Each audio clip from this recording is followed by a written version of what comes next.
Pokemon X and Y. What great games. Far from what I'd call broken, but nonetheless, there's still a few glitches I've come across that I want to show you guys. Feel free to tweet me anything I might have missed if you want me to include it in part 2.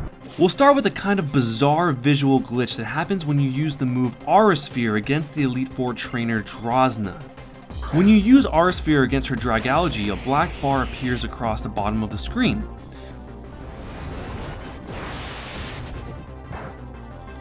When you use it against her Druddigon, the black bar will appear at the center of the screen.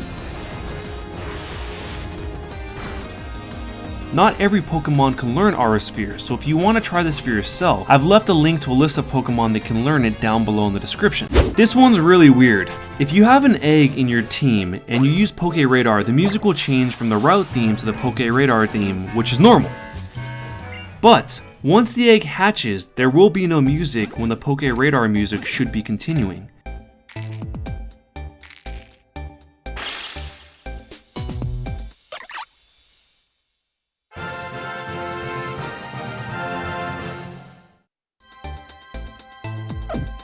Instead, it's completely silent.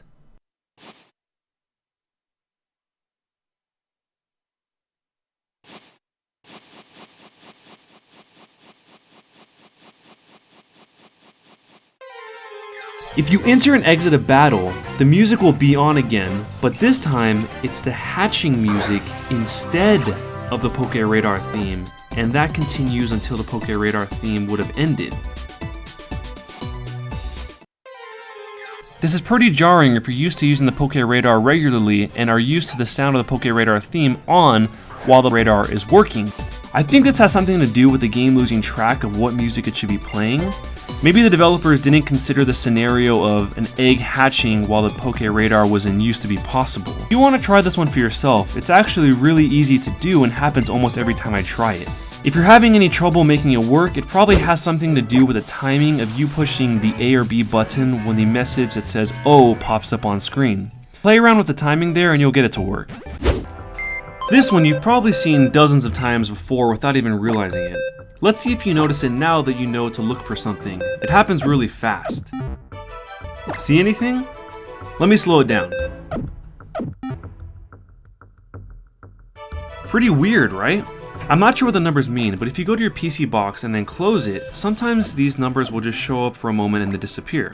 Every Pokemon has its own cry. When you encounter a Pokemon, you can hear their cry. They're usually pretty distinct. If you were to find a Flabebe in the wild, its cry would sound something like this. There's a strange cry glitch when facing Baroness Francine in the Battle Chateau. Her Flabebe sounds like this, which is different than this. What sound is her Flabebe making? It's actually making the misplaced sound of Floette. They sound kinda similar, so I can see how this might be mixed up when mapping sounds of Pokemon, but as far as I know, this is the only mix-up of cries in X and Y. The next two are very small, but kind of interesting. When you face a trainer, you're supposed to be able to talk to them after the battle. For some reason, when you face Sky Trainers in X and Y, you are unable to talk to them until you leave the screen and come back. This probably leads to a lot of unused trainer dialogue, because why would you come all the way back just to talk to them? If you go to the Prism Tower, 2 of the corners to the right of the photo spot aren't flagged properly, so you're able to ride a little bit inside of the fence. The rest of the corners are completely rigid.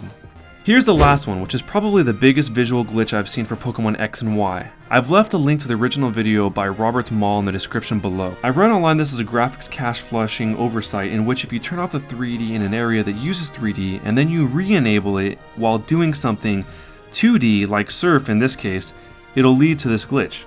Something in the garbage collection algorithm is broken between switching from 2D to 3D and vice versa. Don't forget to check out the video I made for glitches in Omega Ruby and Alpha Sapphire. I'm also doing a playthrough of Pokemon Adventures Red Chapter, which follows my favorite Pokemon storyline, Pokemon Adventures the manga. If you enjoyed this video, don't forget to let me know by giving this video a thumbs up and consider subscribing to the channel because that would help out a lot. Thanks for watching guys, I'll see you next time.